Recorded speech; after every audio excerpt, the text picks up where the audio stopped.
also more economic successful. And compact cities are more economic successful.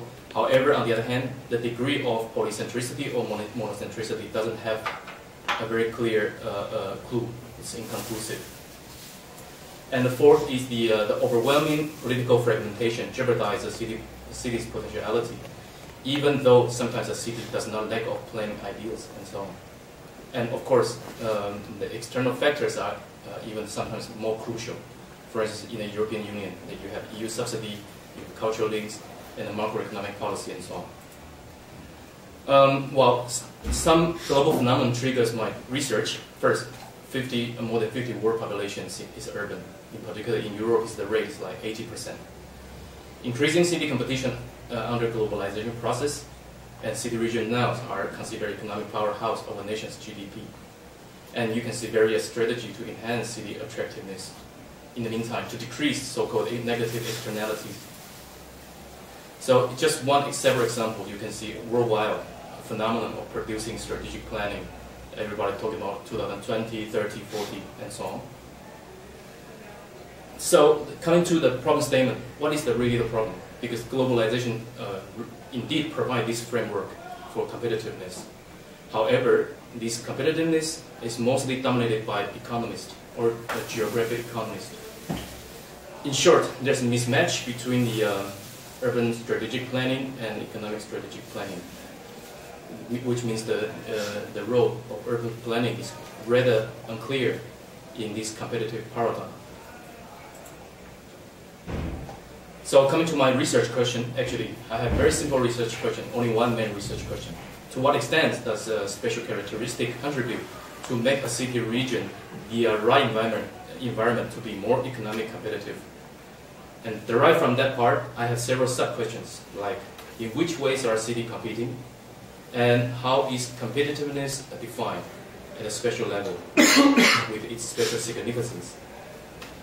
Most important question is, do successful or unsuccessful cities have common characteristics? And last part, because as an urban planning, in which characteristics can be influenced by us? That will be in the conclusion part. So talk about the methodological concern. In order to answer the previous questions, this is the overview, a simplified version of my methods.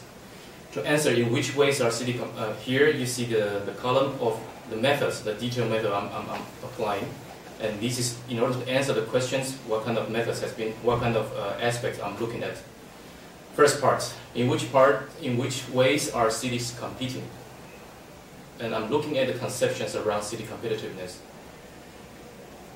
While competition, the term, has a very specific meaning in the field of economics, while competition has been extensively and clearly defined, however, competitiveness, this term, is not universally agreed. As you can see, well, just some examples from the 60s, from Coase, Michael Porter, Portman, Stopper, all these geographers and economists, they have different definitions of what does it mean for competitiveness. Which leads to also various different models.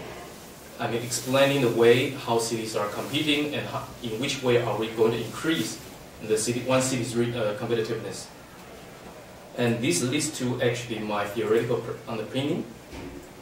First, if we see, let's say, the key concept of city-region competition can be subdivided into three things.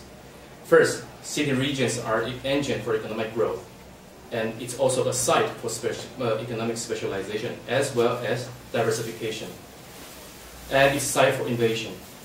So in this sense, these parts are theories mainly from pure economists.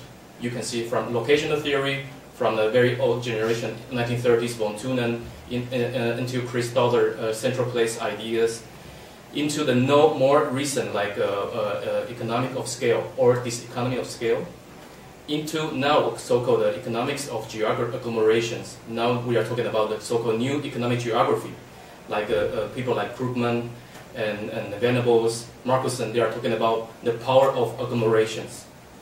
And older, the factor endowment, they have also several models. theories also like FDI and business strategies, various coming from derived from the pure economical or geographical economic viewpoint. And for us, the more general, broad literature in terms of globalization provide a framework. For instance, well, I don't know how to stop it. Okay. No. For instance,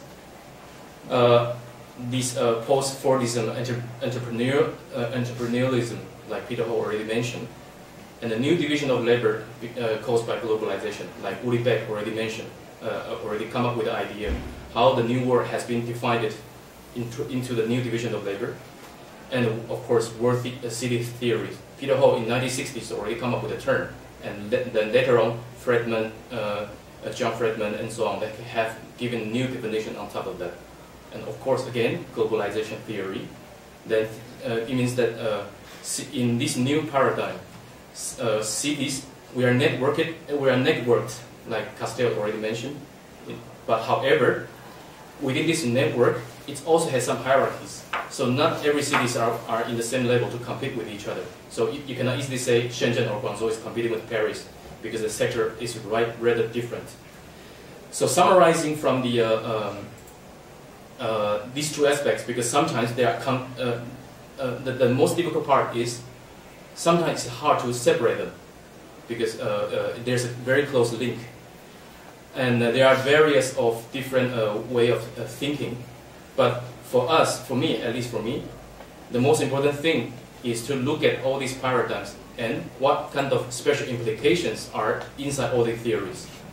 For instance, summarizing from the globalization literature as well as the economic literature, important thing, clustering, the APS agglomerations for the advanced economy. And it's like I said, it's specialization, like Marshall already mentioned it before in the 80s and 19th century. But Jane Jacobs adds something that it's not enough just to have specification. You have to have economic diversity as well. So this both end thing for specification as well as diversification. And network and hierarchy I mentioned already. And the multinational company is the keywords in the economic theory. So these keywords, agglomeration, clustering, face-to-face communication becomes keywords, key conclusion for the spatial dimension. And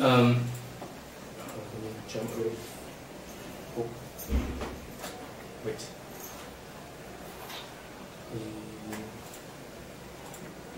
Okay. So, deriving from this conclusion of these two, actually we have further level of theories or debate on so-called urban growth. And for me, these four dimensions are, until now, nobody gives a clear conclusion yet. Urban form and urban growth, mobility and urban growth, segregation and urban growth, and flagship projects and urban growth. These four dimensions give a more detail, like what is more successful? Is it compact or is it sprawl? Is it monocentric or polycentric? These are still quite heatedly debated until now, and there's no quite conclusion yet.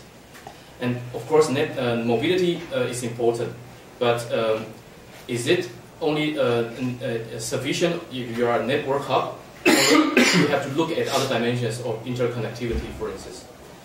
And segregation and cohesion, actually, in terms of space, it has been largely translated into the housing policy, for instance. So housing policy, for me, is the direct spatial dimension to tackle this segregation issue. And of course, flagship urban projects. But to what extent or to what degree? Is it mature flagship project or it's immature? So these are the four dimensions, form my four spatial characteristics among all the scopes of spatial parameters, let's say. Okay, coming back. The other phenomenon in this competitive paradigm is the rising, the boom of city rankings. If you Google it, you can see city rankings. There are 8 million or more. So for me, I would like to look at what does the rankings say something.